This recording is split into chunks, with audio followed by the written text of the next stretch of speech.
Word Balloon is brought to you by the League of Word Balloon Listeners.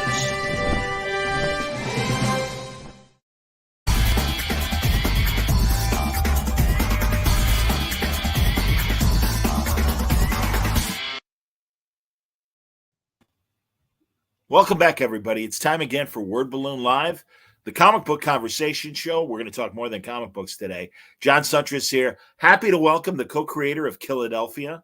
Among his fantastic comic book credits, did an amazing Lando Calrissian miniseries for Marvel back in the day, has done other great work at Marvel, but I'm really enjoying his television show that he co-executive produced with Adam McKay and Company, Winning Time, the LA Lakers, HBO Max. It's fantastic. Good to see you, Rodney Barnes. How you been? Thank you. Thank you for having me. Congratulations, man. We'll start with KIladelphia, but I will say off the bat, God, that Lakers show, we'll talk about it. It's a lot of fun. And you know, I'm a sports radio vet.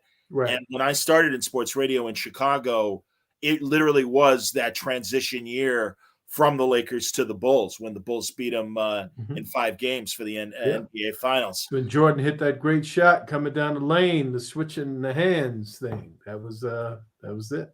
And John Paxson, who, man, has had his rough times as GM of the Bulls, but back in his playing days, I remember in that game 5-2, was just threes in that fourth quarter and everything. God, no. You know, and again, well, that was kind of the end of Showtime and everything. It was. You know, but they were aging out, so yeah.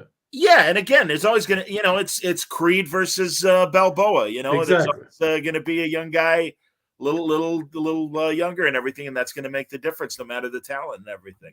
But KIladelphia, holy cow, man, really enjoying the whole thing.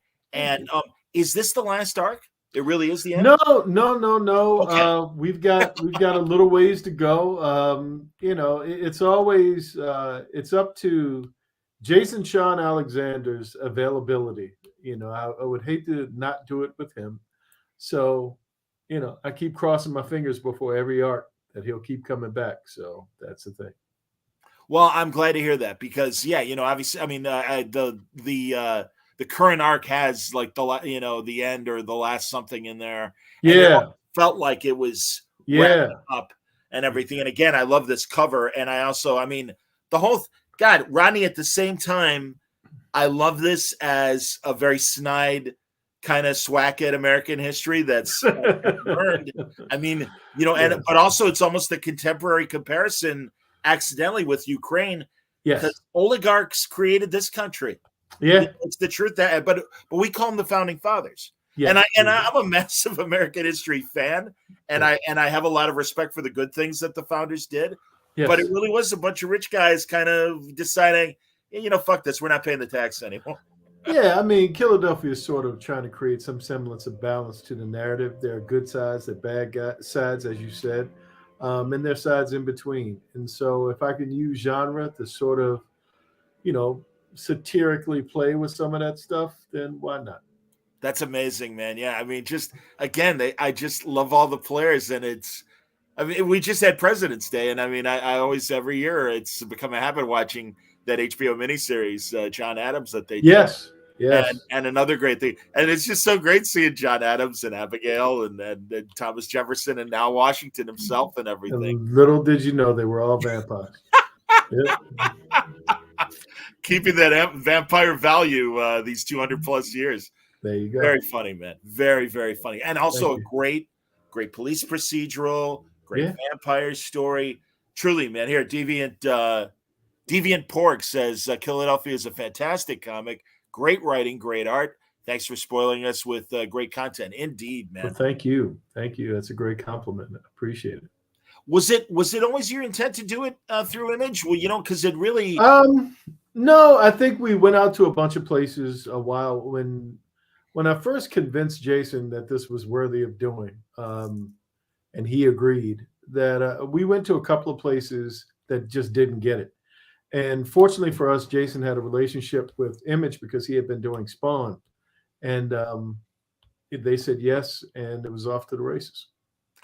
That's terrific, man. Really, this comic really caught me unaware. And I know you've you've talked to my buddy Chad out in Pittsburgh, who does a lot of work with me through Word Balloon and our various little projects that we do online. And of course, we asked you to join us for a couple online conventions, and you were kind enough to spend your time. But he's the one who really kind of hit me up to KIladelphia, and he's like, "This thing's burning through, man, and it's really, really good." And it's Jason Scott Alexander's the artist. I'm like, well, he's always great, and he's always on quality stuff. And I had never read your writing before, and I wasn't as aware of your TV and film pedigree as well. I mean, now when we hear the credits, and you're working on, Bernie Mac, My Wife and Kids, The Pelican Brief, even going back to movies in the '90s. I mean, it's like, oh shit, that's all quality stuff.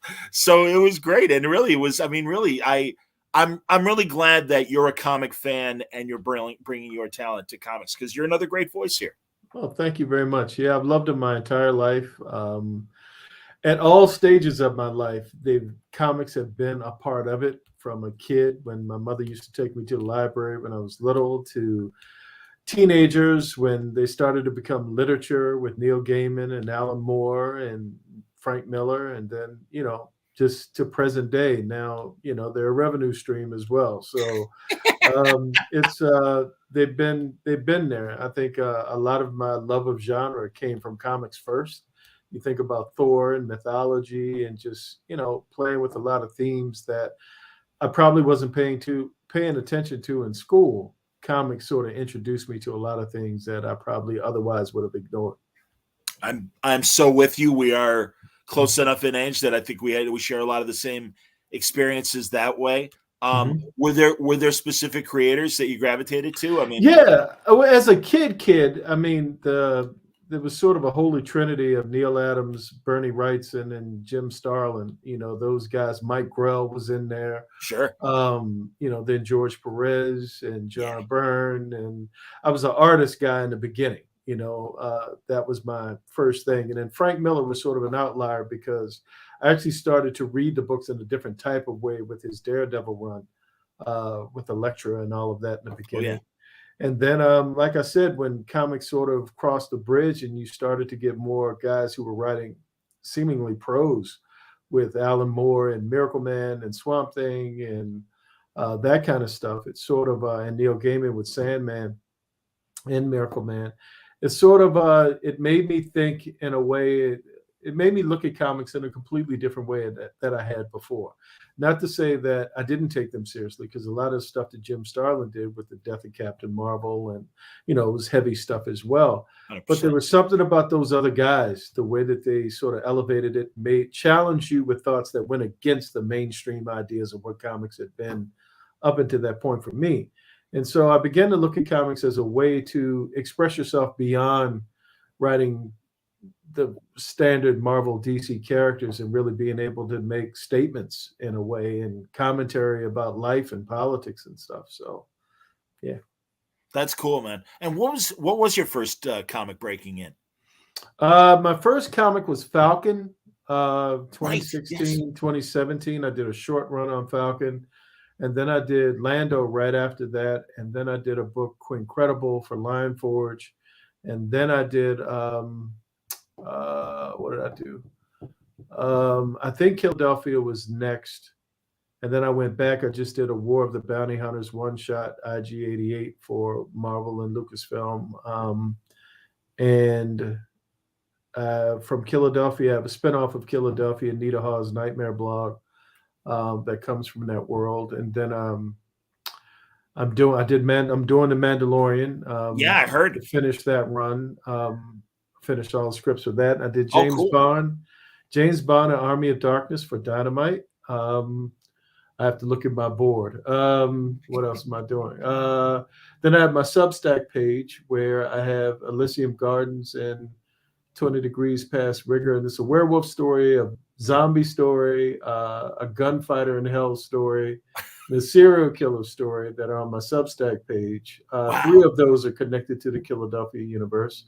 I'm doing another series for Dynamite as we speak that they probably wouldn't like if I said something about it. Okay. And then I have my own imprint that I'm launching in the fall, with 5 different series coming there. So A lot of books. A lot of books. When are you going to make your splash regarding your imprint? Are you going to do something? That'll be in October. The Blackula will be the first book. I got the rights to Blackula from MGM. That's great, man. Novel.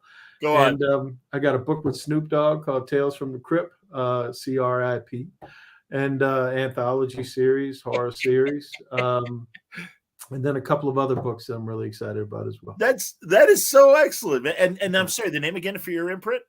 Zombie Love Studios. Zombie so Love it'll be Zelos will be on the cover. So, yeah. Outstanding. That's fantastic. Blackula. Yay. Thank you. You're welcome. You're welcome. Should be a lot William of fun. Marshall, man. Yes. Oh. The late great William Marshall. Lisa, or was that her name? I believe in the Luva. Nova. Okay, because I remember Blackula's Scream more than I do the first one. Yeah, Pam Grier, Richard. Forget his last name. Beyonce's stepfather now, Richard Lawson, I think his name is. Wow. It was him and Pam Grier and William Marshall. Oh my God. About voodoo and vampirism in that one.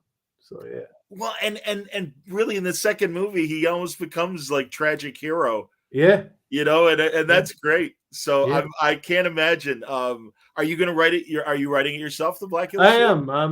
It's going to be the full trade will be on sale, and it's 5 chapters. And Jason just turned it. Jason Sean Alexander's the artist. He's going to draw it. Wonderful. He's drawn it, and we're 3 chapters in. I got 2 more. I got to write one really quickly this weekend. And we're just cranking these things out, man. We work really hard. Great. Oh my God. Rodney, you got to get on.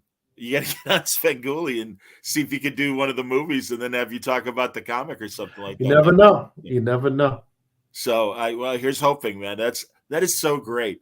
God, I can only imagine. Has Jason released any images of Blackula? A few things on his Twitter page. Every once in a while, he will. I usually leave that up to him. If I post anything, I usually tell him. I usually ask him for permission. It's like, you send me what you want me to post, so that you don't get mad. Artists can be mercurial. So 100%, man, absolutely. And you said one of the series, and then forgive me because I don't want to conflate. So are the Substack books eventually going to be released as hard books on your imprint, or maybe? I'd like to, think one day they will be, but for now, trying to build up the Substack page and to see what happens. Substack really has made a major investment in all of us as far as comic creators, and so we're trying to make sure that we honor that by doing the best stuff we can for the page. Totally, no, and I get that, and so really, hats off to Nick Spencer and the people that he's gotten involved. I don't know if you came to them independently or through. No, Nick called me and asked me if I wanted to, play in that space, and I thought about it and was like, sure, why not? How's it going gathering the Substack audience? Are you happy with your fan base? I am. Yes. It was slow in the beginning. But it's starting to creep up a little bit more. And so, I think it's moving in the right direction. I think once people find out what it is, and some people have their opinions as to how much they do and don't like digital comics. Some people want print. They want to hold it in their hand. And that's the way we've been doing it for however many years, comics have been around. So trying to get folks to do it in a different way, it's always about introducing it to them in a way that is familiar, or creating a familiarity to them. You want to tell us, give us a 10-cent pitch on the Substack stories you're doing?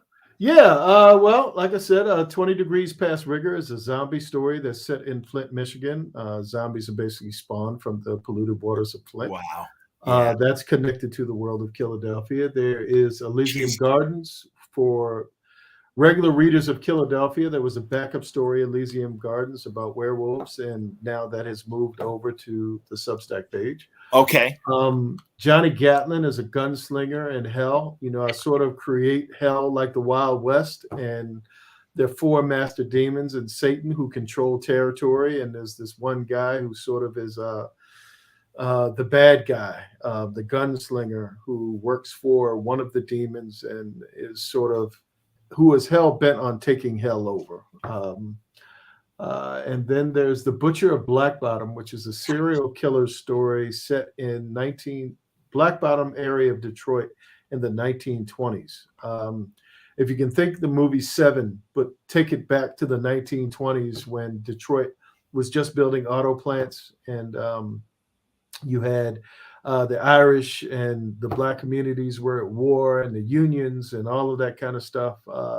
Amidst all of that, there's a killer loose, and we have to stop him before something really bad beyond death happens. So those are the Substack books. That's fantastic, man. Very, very cool. And when did you start your Substack? Oh my God, it's been over a year. No, it's been about 6 months. I get yelled at by my editor all the time because it seems like every day he's asking me for a new script. So I'm going to say about 6 months.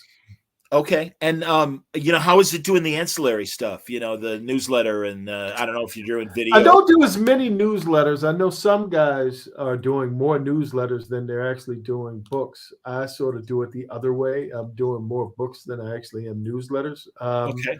I try to get one every couple weeks in, but it's really, really hard when you got 4 or 5 full-time jobs you're balancing as well. You are beyond busy. Absolutely, man. And that's why I appreciate us talking for this hour and everything. Seriously, the Substack stories sound great, man. I'm gonna have to investigate further. And really excited for Blackula coming out. That's going to be amazing. You want to mention the other two that you can talk about for? Well, for my company, well, there's Blackula, of course, and then there's Crownsville. It's a ghost story that is set in the first Black mental asylum in America. If you can think The Shining, but set in a mental hospital, it sort of operates from something bad happened in history, and it's manifesting today in the form of a ghost. I have Florence and Normandy is an alien attack story that takes place on a corner of Florence and Normandy in Compton. Okay. I write that along with the rapper Exhibit, who's a part of that. I have Tales from the Crypt with Snoop Dogg, and Snoop Dogg is sort of the crypt keeper, leading us from story to story. And the last one is a Blade Runner-esque story with another celebrity attached to it, but she probably wouldn't want me to say her name quite yet. But it's Blade Runner-esque. Blade Runner meets Interstellar. Cool. Is the best way that I could sort of describe it. Wow, that's excellent. Now, of course, you've got Beyond, and we'll get to the Lakers in a second, but your involvement too with American Gods on Stars, and hopefully more genre television in your near future. Yeah, I hope so. I mean, I sort of made a commitment to HBO, my overall deal there. Probably going to be at HBO for a little while to come, and cool. Hopefully the opportunity presents itself where I'm able to create an opportunity where I'm able to do more genre stuff. We'll see. I love it. It's my favorite thing to do, horror genre. But it's always with the good fortune of having folks that want to see that stuff as well. So there's a duality to it. It's not just up to me. Is there interest in Kiladelphia? I mean, it's I've optioned it, and the Levantine, the folks that made Hidden Figures and Beasts of No Nation, have optioned it, and there's a script that's about 5 feet away from me, and we've attached a couple of actors to it, and we're out to directors now, and hopefully all of it will come together at the right time, and things will be what I hope it to be. I had forgotten. You had mentioned this in our last conversation, your association with Levantine, and that's great. And it's great to hear the progress report on that. So that's wonderful. Deviant Parg wants to know about your Mandalorian comic. What can you tell us about it? Yeah, it's an adaptation of the show. It is very, very, very, very close to what you've already sort of seen, the structure of The Mandalorian on Disney Plus. For the most part, without spoiling anything, it stays within that story. It's an adaptation. So if you can think the early adaptations of Star Wars or Empire Strikes Back, it's in that vein. So it's like a retelling of the television show? Yeah. Okay. Yeah. Wow. Yeah. Okay, that's cool. Very good. And in the tradition of the original Roy Thomas Chaykin Exactly. comic and everything. Exactly. Absolutely, why not? That's Exactly. excellent. That's cool, and I'm glad that Lucas and Marvel are thinking, hey, let's, because it kind of, it makes it even more part of the Star Wars world. Exactly, the canon. Yeah, it's Yeah, all yeah. yeah. Very cool. That's great.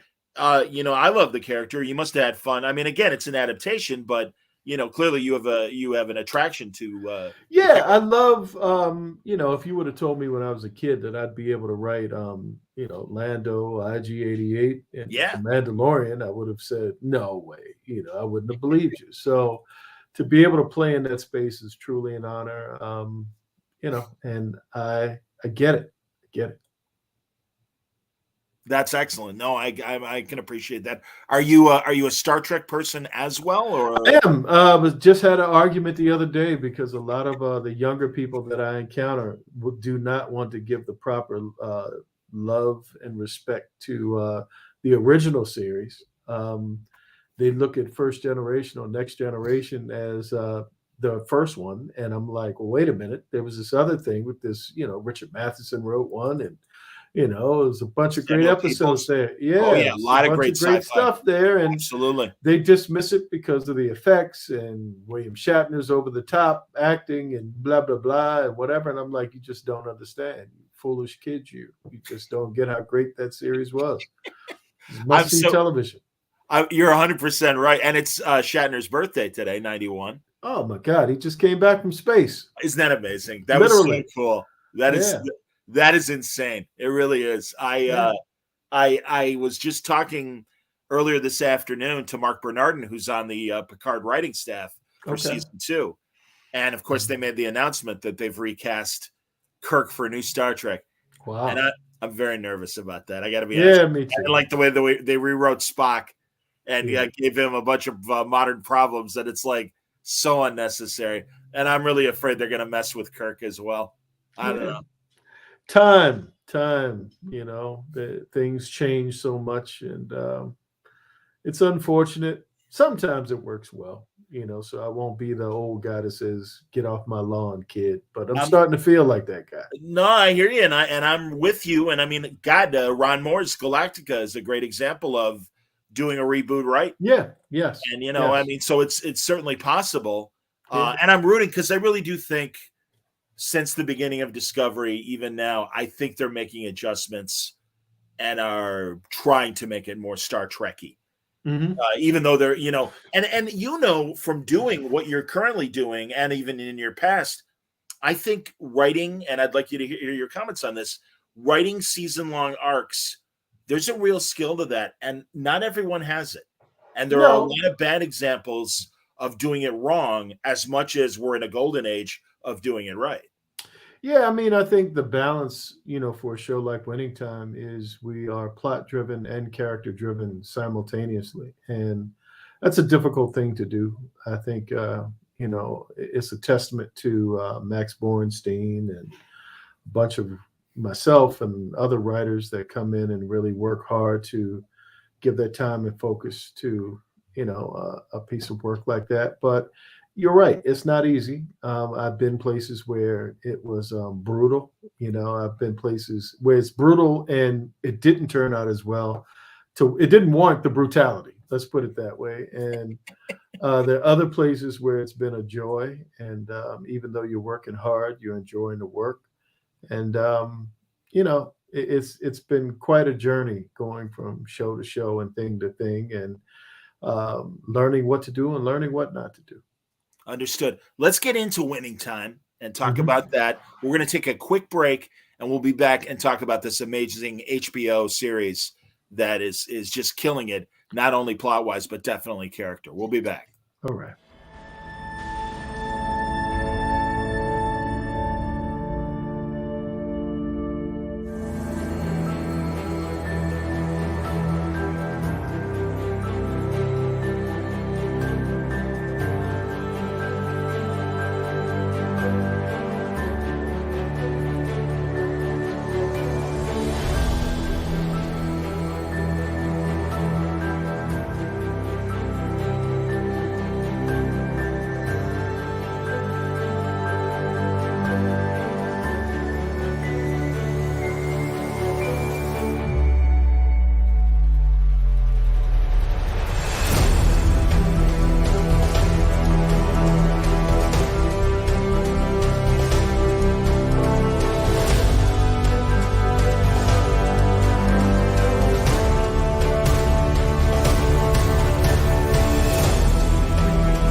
Okay, we're back, and we're talking to Rodney Barnes. We're talking about his excellent series. This is the previous issue. The current issue is 21, I believe, or no, 20, Yes. Kiladelphia. Yes. And but we're also talking about Winning Time, the rise of the Lakers dynasty. HBO, excellent series. You see John C. Riley there. And wait, I want to get the cast right. Quincy Isaiah right there with him as Magic Mhm. Johnson. What a great cast, truly. Jason Clark killing it as Jerry West. Oh Mhm. my God. Solomon Hughes killing it as Kareem Abdul-Jabbar. Mhm. Like I said earlier, man, I was fortunate to be in sports radio watching kind of, unfortunately, the disintegration of the Laker era, Mhm. starting with the Bulls beating them in the championship. But what a great story. I mean, how did you get involved in this? The short history is there's a guy by the name of Jim Hecht who was a huge Laker fan, and he bought Jeff Pearlman's book on the first day it was available, loved it. Somehow felt like it would make a great TV show. Got it to Adam McKay, who agreed. They took it to HBO. HBO said, we need a writer. And HBO hired Max Borenstein, who I have been partners with for the past 10 years on and off writing. And he called me and said, would you like to come on and partner with me on this journey? And the two of us, did a thing. And now we got a show. That's excellent, man. Now, were you a Laker fan growing up?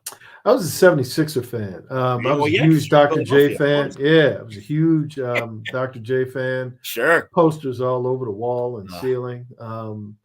That was my guy. And, the Lakers would break his heart every year, except for 83. Yeah, that was my introduction to the Lakers. And I was always aware. I mean, I watched the NCAA championship when Magic and Bird played each other and Magic won. Oh, yeah. And so it created a natural narrative when they got to the NBA for them to be able to keep that rivalry going. And so, yeah, I was very familiar with them. Understood. Man, maybe I got my year wrong. I was going to say I love hearing about this period because I remember when the NBA was so low as far as a national interest in from the late 70s to the early 80s prior to the I mean, Dr. J certainly was an all-star and I mean truly like a great, but I remember the NBA finals being on television on tape delay. Yep. After the news 11:45.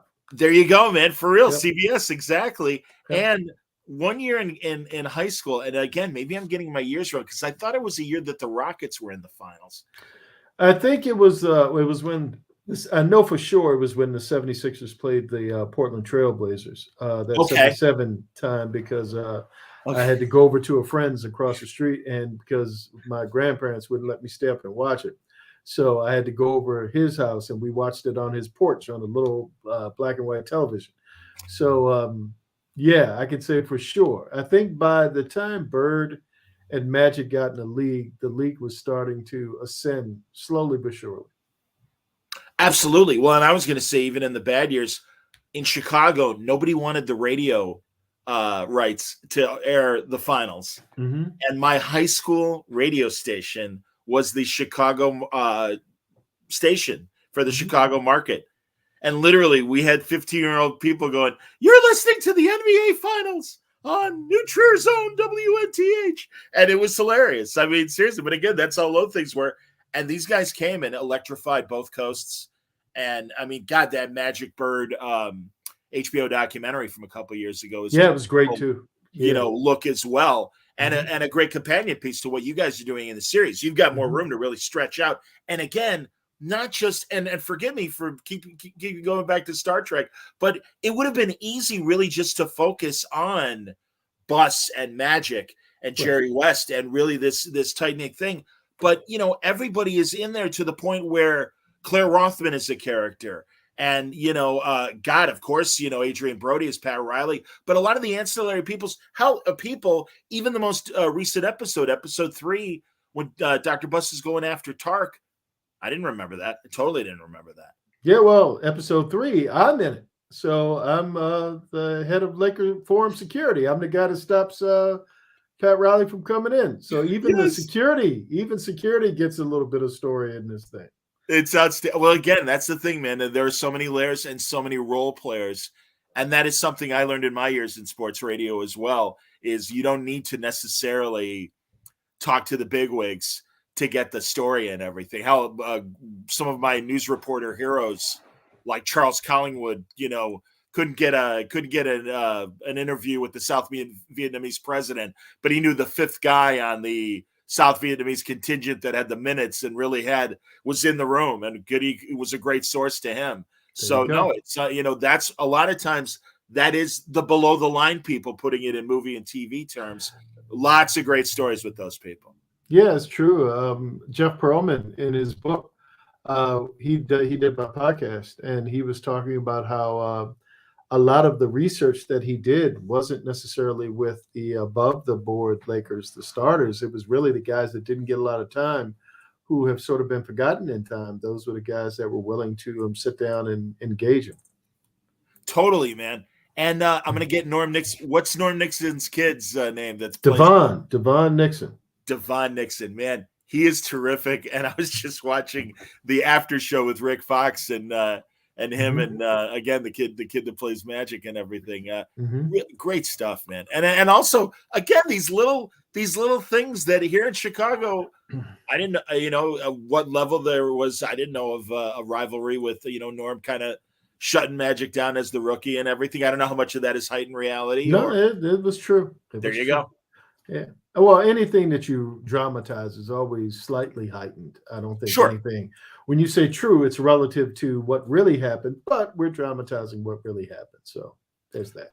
And again, I'm so used to seeing Jerry West composed and in a suit and seemingly all together and kind of riding the wave of success with Showtime and of course his previous career as a player and a champion and everything. It's like, this guy's got it made. And man, you just see this really rough time where he's in transition and doesn't know what his role is, and if he even wants a role. It's fantastic. We know where the story's going, but it really is the journey. And this is a great reminder of that I always hate those people that are like, well, I know the ending. Why would I want to read why would I want to watch the story? And it's like, no, man, it's the journey. That's the story.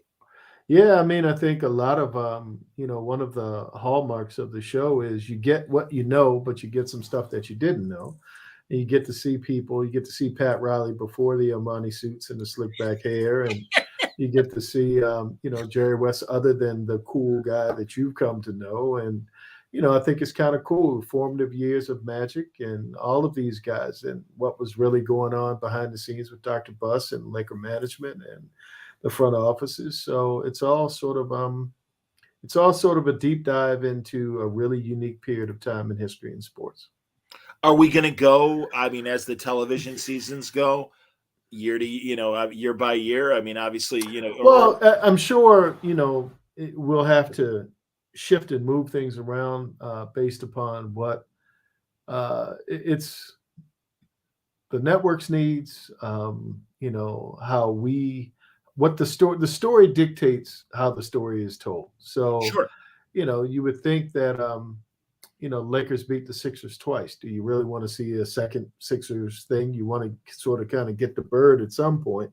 Well, of course. So, yes. And how you get there and how we get there is a matter of, just sitting down and figuring out, which we haven't done yet. So. Well, and I was wondering just if it was always planned as a finite series or again, because it feels like you've got some heat here. And also just that wonderfully mix of game to game, but also the locker room stuff, the drama, if this could be a multi-season show.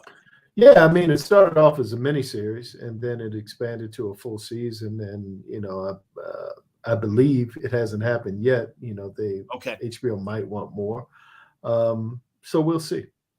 Okay, it seems like again we're only 3 weeks in of it airing, but already this is another HBO hit. I mean, are the numbers there? I mean, Yeah. It's everything you would want it to be. Couldn't ask for more. Couldn't ask for better. It seems like it keeps growing in audience, and there are a lot of good things to look at in regards to being positive. That's terrific to hear, man. Because again, I think it's so great, and your podcast is terrific, man. I really am enjoying it. I again, I know from our conversations when you're on the guest side, you certainly can carry on a good conversation, but it's nice to see you hosting, man. That's terrific. Yeah, thanks. I've never asked for it, but here we are. Is this your first podcast hosting? Yeah, I mean, I've been on a million of them on the other side, but Sure. always talking about comics and stuff. But this is the first one where I've had to sort of carry the conversation. But fortunately, I'm doing it with people that have come to know and love and work with every day, and so it sort of flows in a way of talking to a family member. That's terrific. That's great to hear, and I think it's a wonderful companion to the series, and it's fun to look forward to each week. Thank you very much. 100%, man. I'm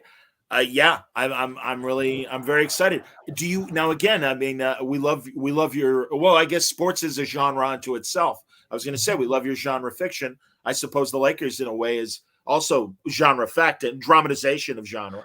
Yeah, I mean, it's it's not genre in the sense of American Gods or Runaways or some of the other things I've done, but Sure. it certainly does fit into a particular genre of sports drama, sports dramedy. So yeah, I mean, I have a Tiger Woods miniseries coming up that I'm doing, and I forgot about that. Yes. yeah, there's a lot of parallels in regards to talking about major sports figures of a particular time in history. So there's that. But I don't know how many sports themed things I'll end up doing. Certainly, if it's somebody, again, I've loved Dr. J, I love Muhammad Ali, there's certain people over the course of history that I've come to really admire and played a big role in my life. So any of those folks, I'm always happy to sort of take a look at and see what I can do. Mentioning, that you did come from Philadelphia and Dr. J and everything, I immediately was thinking, I'm like, there's a great story. Well, I came from Maryland. So the Bullets were my team, but I was a Dr. J fan. I'm hip. Okay, I see. I think Dr. J would be a great subject, but also, like you said, well, for Tiger and for the Lakers, Rick Fox obviously doing the after show, and I'm assuming, as you said, like the role players that helped inform the book, are they also available in terms of helping at all with the writing, or available? Not so much writing. I mean, there are times where we might ask, like Rick Fox is a consultant on the show, so we talk to him sometimes about the nature of what the league was, and sort of as a taste tester to see whether or not we're close to reality or someplace in the vein of reality. So, always looking for guys that were. Gary Vitti was who was a Laker trainer at the time, and guys like that. We're always looking forward to see whether or not we're on the mark or close, at least. How about the way it's shot? And you can also appreciate, because I've got the Civil Shepherd Vaseline over the lens so that it's take care of my wrinkles and everything's blurry behind me and stuff. But I love that it looks like 70s film. Yeah, it was shot amazing. It was shot on a camera called the Ikegami. It's an old camera that Todd Van Hazel found, and sort of integrates with 8mm and a bunch of other cool tricks and filters and things that sort of give the show a unique look. It's like a lot of period shows, like they'll dress up, they wear the fashion and clothes at the time, or they might change the hair. Right. I think the look of the show is actually a character as well, and puts you in a particular time and place. And it's funny, some young people are like, what's wrong with the TV? And it's like, no, that's what television, that's what the whole world looked like in 1979, 1980. So I hate to admit it, but it looks very much like 70s porn. Yeah, there's that. There's Swedish erotica. It has that look. Much classier. Well said, Rodney. Very good. Yes. Indeed. But it is. It's so great. And again, it's tremendous cast. I mean, everything works on this. It's really funny. It's sad when it's sad. It's genuine, I think, in its portrayals. And yeah, I mean, right down to the way it looks as you're watching and everything. That's hilarious about people thinking there's something wrong with the TV and Yeah, realizing it's no, to effect. That's yeah. My amazing. kids were looking like, "Why does it look like that? Why isn't it like pretty?" And I'm like, "Well, the world wasn't pretty in No, damn right 1970. it This is wasn't. what it looked like." Yeah, Absolutely. It was whatever we got from Photomat when our pictures came back. And there if you our heads go. were cut off, so be it. Hilarious. You're killing me. That's terrific. Truly, I enjoyed it. It's on every Sunday. If people aren't watching it, definitely catch up. It's on HBO Max as well as regular HBO. Mhm. So, Rodney, what do you think of that? I mean, you're very involved with the streamers. We're seeing a transition Mhm. as someone who's come from film as well as over the air TV. Mhm. And obviously, I think the pandemic in a lot of ways exacerbated the trend that was already starting before Yeah, COVID. But we yeah. really are in a weird place. Um, I don't even know how, or I wouldn't want to approach if I had the opportunity making a movie versus making a TV show because I appreciate the bigger canvas and the ability to tell a more intricate story rather than a 2 to 3 hour movie. Um, Yeah, I mean, I think you have to start asking yourself what's a movie these days because Netflix makes a good amount of movies. I've got a yes, movie writing right now for Netflix as the feature, and it's if you think about just televisions in general, I remember what a television was when I was a kid versus what a television looks like in my living room now, and they're different. And now 42, 52, 100-inch screen sort of mimics the experience, and with the speakers and the sound and all of that, if you can avoid COVID and people talking in the theater and all of the inconvenience with not being able to stop the movie and get up and go to the bathroom or get your popcorn cheaper, it's a lot of upside to what home entertainment has become versus the theater experience. But that said, there's certain movies that you sort of want to see, like the new Batman. I wanted to see that in the theater. Whatever the next Blade Runner, I guess Dune. You want to see that in the theater. You don't want to see that regardless of how big your screen is. You want to be surrounded in darkness with the best sound system in the world and IMAX and et cetera, et cetera. So I think there'll always be, or at least I hope there'll always be movie theaters. And I hope that there's always the spectacle of film and that experience. But you can't deny that with 500 channels and with movies coming to streamers and premium television, that there's a change taking place. And where it settles and where it lands, I don't think we're going back to things the way that they were. When I think about when we went on strike, when the writer's strike in 2008, and a lot of scripted television fell by the wayside because a lot of networks and folks didn't want to wait.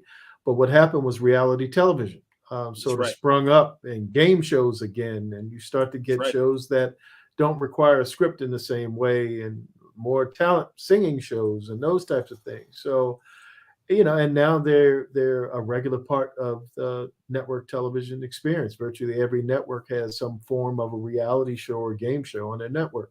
I That's right. think that's sort of kind of how film will be and movies will be, to where you'll have your original premium and streaming movies that are made, and some things you'll want to see in the theater. Certainly the comic book movies. If you had to watch Batman on television, I would have. But would I prefer to have the big experience? Sure. Well, that's the thing. I think the spectacle is safe. And I Hmm. don't want to get in your business as far as I don't want you to disclose what you don't want to disclose. But like you say, did you make a movie for Netflix or are you making one for I'm Netflix? writing one now. Okay. I just it's an announcement I think a couple of weeks ago. It's a movie called Ride Around Shining. Um, it's a basketball player hires a chauffeur who may not be altogether in the head. Um, that's the log line that I tell myself. Okay. So yeah. Well, and it sounds like that's a mid-budget movie. Yeah, it could grow in budget because of the stars that are attached to it. But Okay. who's to say at this point? I haven't put pen to paper yet, and it's a long way to go. But some of the movies, The Irishman, I was going to bring that up, and please. some of those types of movies that are huge. And I think Bright, the Will Smith movie, and some of the others, and big stars are coming to Netflix in Oh, different sure. places. Ryan So Reynolds is making movies there. there Everybody's you go. yeah, absolutely. And I'm sure these things that Disney Plus aren't cheap. Mandalorian and Boba Fett, and I'm sure to lure these stars to these places to do these shows, it's not an inexpensive venture. So Well, and that's more yeah, the television. That's more the episodic. yeah, You know, but 10 they make hours them. or 8 hours or whatever. But there And is a that makes sense. bridge between them. They don't Exactly. feel like television in the same tradition of the word television. I absolutely agree with that. No question. But that's why I wonder, and I'm trying to think of Irishman, although you're right in terms of the big budget cast, and also Scorsese shot it to be a big Mhm. movie. I don't know. I'm trying to think of like mid budget, rom coms and comedies and things that played fine in theaters for decades. Mhm. But now it's a question of if it's not a spectacle and it's not a big name, I got to see the new Ryan Reynolds movie. I got to see the new whatever movie. Yeah, Uh, I mean, it's a different. You've got a different audience now who I think consumes things differently. I mean, people watch television and movies on their phones and on their literally. laptops, and we're talking on a computer right now. Yep. Where a long time ago we'd be in a studio talking face to face. So, how people consume information is evolving, and I think you can.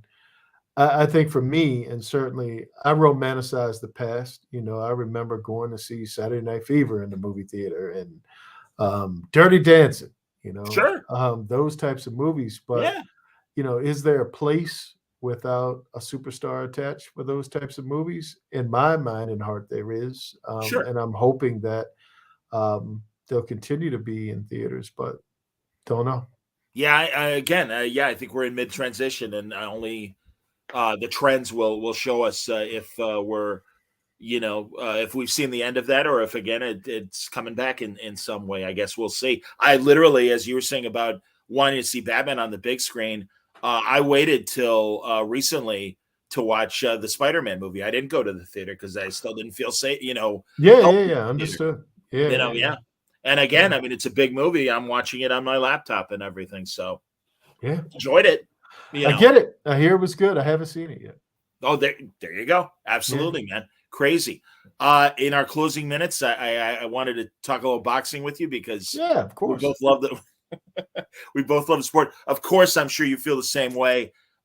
Man, so many great Ukrainians are part of the current and recent past history of boxing. But from Lomachenko and Usyk, of current guys to Postol, Klitschko's. who fought a couple of weeks ago, the welterweight. I mean, Yeah. it really is heartbreaking, and I can't imagine. I was talking to my buddy Nigel Collins, who used to be the editor in chief of Ring Magazine, and we were talking about in the '60s and early '70s how Dick Tiger, the middleweight and light heavyweight, had the Mhm, whole Biafra situation happening, mhm, in his mhm. home country and stuff, and having to can you imagine being a world champion and having to worry about that stuff, or a contender? Yeah, I mean, it's really, really tough, and I know a couple of fights will move around because there's the rematch with Joshua and Usyk, and Lomachenko was in first position to fight Kambosos, if That's that's how right. you say his name. You're right. And the Klitschko's are mayors over there, and it's really, really sad.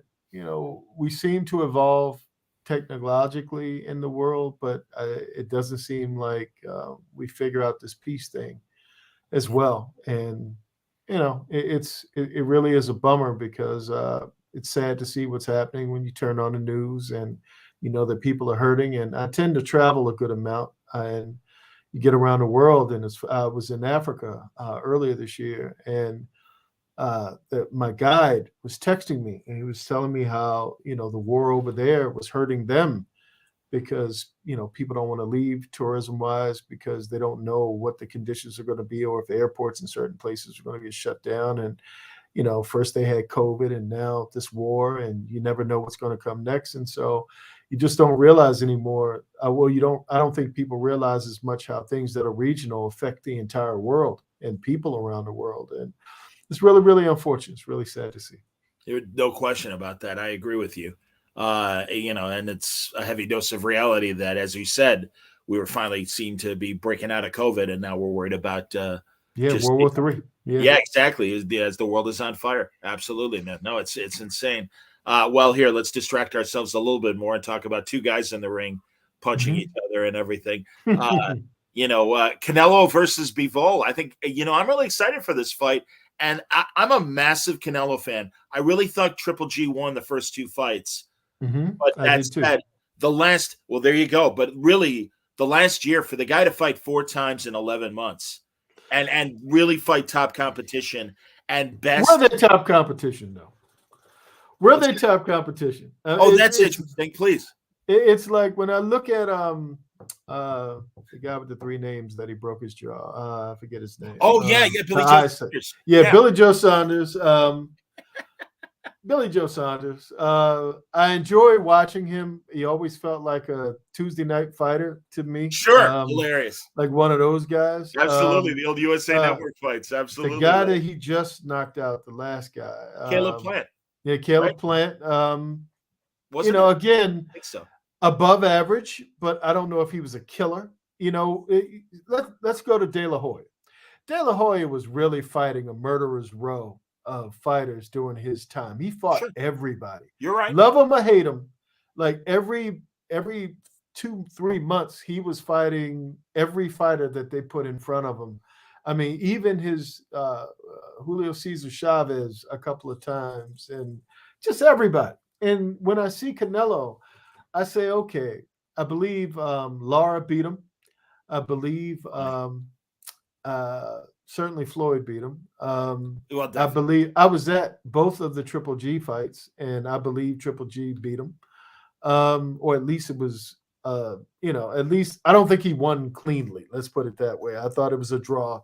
At the very least, you could give him a draw.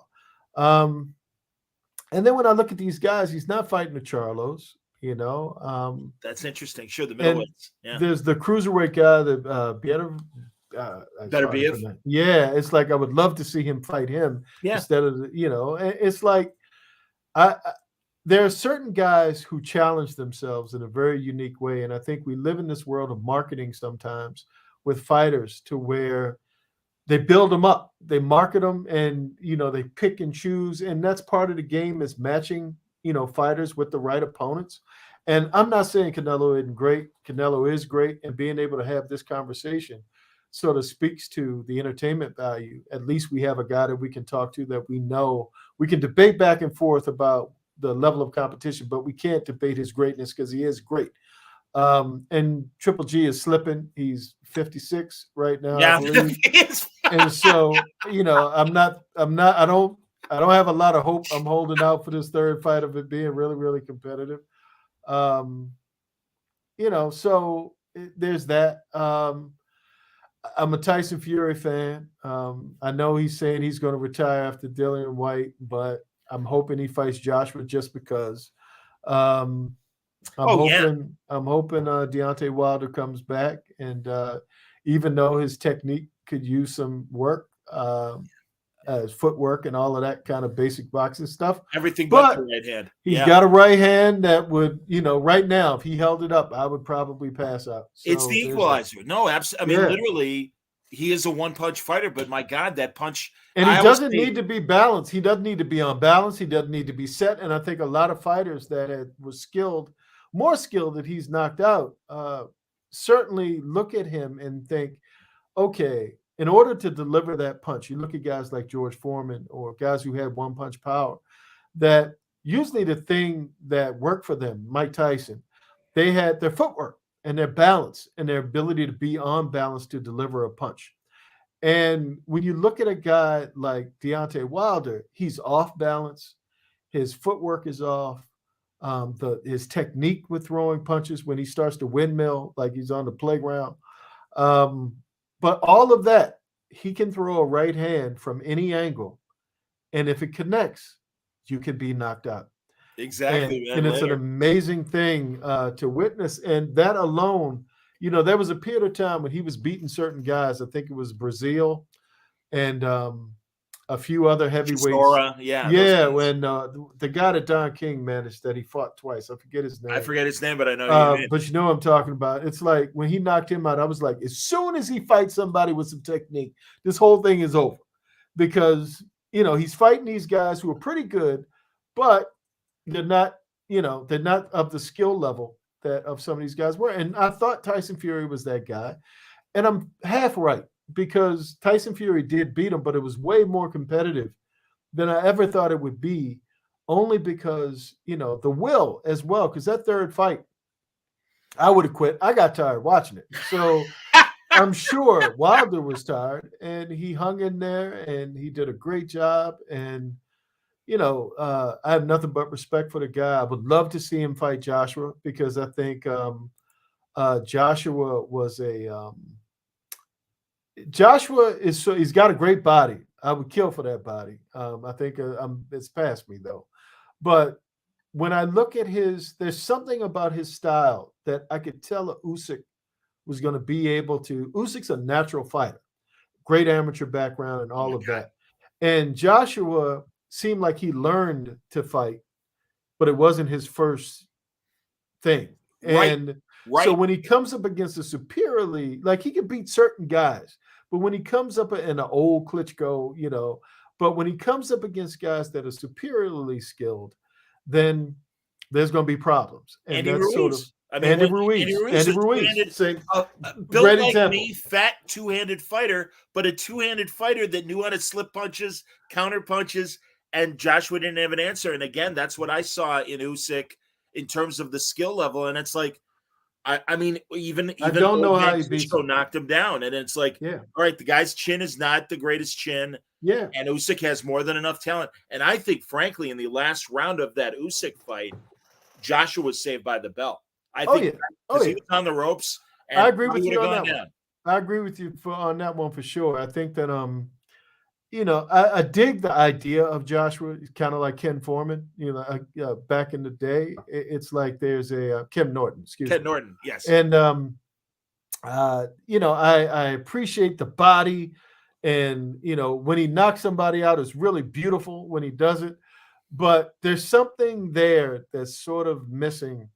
I can't say exactly sure what it is. And when I say this, I say it with the respect of saying I couldn't do any of this. No. So I'm saying it only as an observer, the same way we would talk about can Batman beat Captain America. It's of like course. I'm debating it from a sports place. From an armchair standpoint, absolutely. Yeah, but from a place of sitting back and looking at the worst guy who gets in the ring, he's 100% better than me. So there's that. But yeah, from a place of boxing is my exercise of choice. And oh wow. And so when I talk to guys in the gym who are actually pro boxers or people who know a lot more about boxing than I do, nothing but respect, because it's a difficult life. It's a life of discipline, a life of pain. It's just a lot. And so I have nothing but respect for all of those guys. I'm so with you on every point you're making, including, I mean, Ken Norton's problem was if you could back him up, his hands. Yeah. Even Jerry Cooney got him. So yeah. Yes, and truly, exactly. And I remember Eddie Futch being asked, because he trained and they were both in the gym at the same time, Frazier and Norton. And it's like, how come you never matched them up? He's like, because Joe would kill him. Yeah. He's like, because all Joe does is move forward. And if you back Ken Norton up, his hands come down. Which is why Ali was able to get the best of him those next two fights, is because he figured it out that as he's coming, I'm just going to keep hitting you with jabs, jabs and right hooks until you give up. And he never gave up, but after a period of time, he was worn down.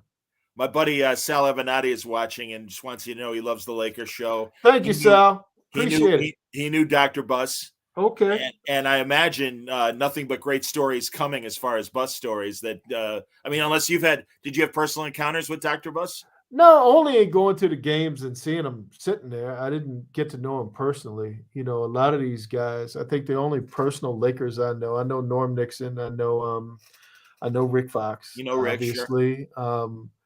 I've had encounters with some of the others in passing, but not to the point where I have a story to tell other than the fact that I saw them or we sat on a plane together.